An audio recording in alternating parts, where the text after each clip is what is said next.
Welcome back. Hillary Clinton's paid speeches to Wall Street banks like Goldman Sachs is a campaign issue that could be sticking around for a while, despite the former Secretary of State's attempts to swat it away. On ABC's This Week, former Clinton advisor to Bill Clinton turned news anchor George Stephanopoulos gave Mrs. Clinton a chance to clear the air. Let everybody who's ever given a speech to any private group, under any circumstances, release them. We'll all release them at the same time.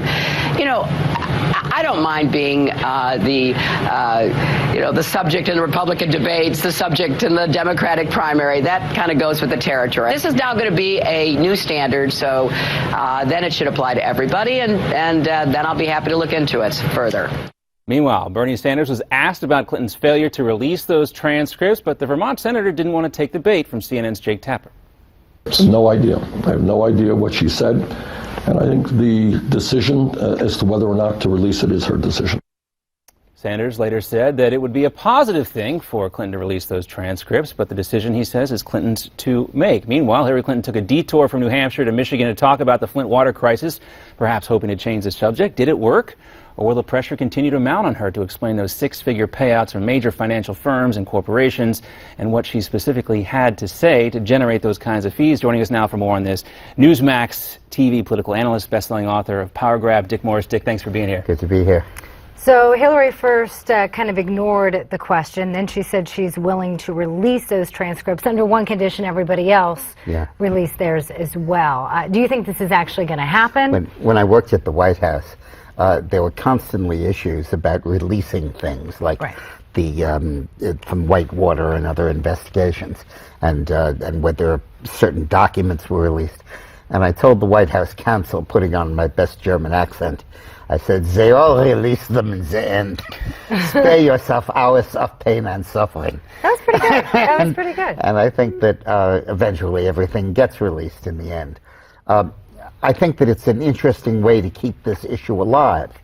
And Bernie Sanders has made these speeches, these campaign contributions, the issue of the campaign, and has effectively tied it to the economic stagnation of the average American. But he's so quick to he has a coherent, right. He has a coherent dialogue, and Hillary has no coherent message. But to John's point, he seems in his campaign says, well, there's nothing really to see here, just like he did with the emails. Is this some schadenfreude coming from the Sanders campaign? No, don't look here, but maybe you really should? No, it's that he doesn't want to appear negative, and he wants to make a big deal about being positive, while at the same time being negative and letting these issues dominate the discussion. So it's a bit of an artifice on Bernie's part. But somewhat of a Jedi mind trick. He's not above that. He's trying to play. All right, well, the issue of sexism did came up on the campaign trail over the weekend. First, here is former Secretary of State Madeleine Albright trying to get younger female voters to back Hillary Clinton. Let's take a listen. It's been done. It's not done. And you have to help. Hillary Clinton will always be there for you. And just remember, there's a special place in hell for women who don't help each other. All right, meanwhile, Albright's old boss, President Clinton, fired some attacks on Sanders' campaign supporters known as Bernie Bros. He says that some of their online comments to Clinton and her supporters have been too profane, often not to mention sexist, to repeat. So sexism, of course, in the campaign trail. Dick, what is this telling you about the strategy being deployed now by the Clinton campaign? First of all, it's totally counterproductive, because the reason Hillary is having trouble getting the votes of young women is Bill, and her conduct in going after women who were linked to him sexually. And that whole legacy of what I call the secret police, who dug up dirt on these women, is what dropped Bill's image 15 points over the Christmas holiday, and dropped Hillary's showing among young women by 14 points, without affecting the showing among men. So that's what's hurting her, and bringing Bill out at this point is counterproductive. Now, in terms of Albright's statement, I think that it's ridiculous to say that, and I think the idea of saying it so almost mocks the idea of feminism as to undermine it. But what was particularly galling to me was Gloria Steinem's comment. Yeah, we didn't even mention her. Where she said the reason that young women are attracted to the Sanders campaign is so they can date young men who are already in the campaign.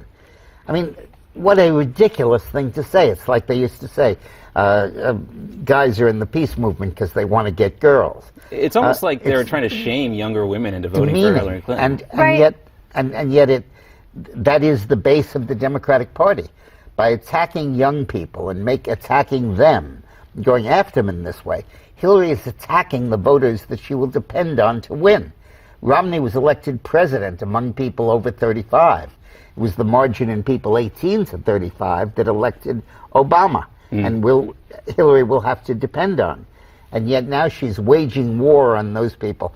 Reminds me so much of Hubert Humphrey's tactics in '68, where he ranted and raved against the young people who were demonstrating against the war, and then said, "Oh, please vote for me against Nixon." Didn't work then, won't work now.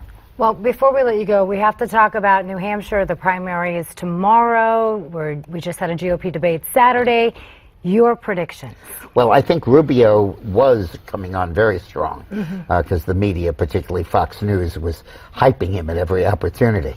By the way, everybody in politics is saying that Rupert Murdoch, who owns Fox News, is pushing for Marco Rubio. Yeah. And that's what we saw. But Rubio was destroyed by Christie and by Bush in that debate. So I think that the person that benefits is Cruz. Because he was in second place. He lost second place to Rubio. Now I think he regains it. I think the other phenomenon is that the 5 remaining candidates, Kasich, Christie, and the rest, now will probably tie in New Hampshire. They'll all be between 10 and 13%, and none of them will drop out. And that will make it increasingly hard for one of them to break out and become the third man in a 3-way race. And because of that, it may only be a 2-way race, Trump against Cruz, which would benefit Cruz. All right, so a lot of undecided voters at this point in New Hampshire. That's traditionally the play. You gave us your input on the Republican side. What about the Democratic side? Does Bernie Sanders ride off into victory? I think he's headed for an overwhelming win. And it's going to be maybe so overwhelming that it really changes the national numbers and really influences the big Super Tuesday states. All right. Dick Morris, as always, great to see you. Good. We're going to keep those predictions in a special lockbox and bring them back up Wednesday as well. Good. Dick Morris, always great to have him here. And don't forget, you can get Dick's book, Power Grab, available now online and in fine bookstores everywhere. We got much more coming back here on Newsmax Now. We're going to get some more predictions. Also going to talk about who had a better weekend, Hillary Clinton or Bernie Sanders, and who had a better weekend than Marco Rubio on the Republican side. I think maybe everybody. Got more coming back. You can always reach out to us, newsmax.com/comments, or find us on Twitter at Actually, Newsmax. A question. Now, hold on, Dick. We got to go to commercial break. Okay. You can ask me in the break.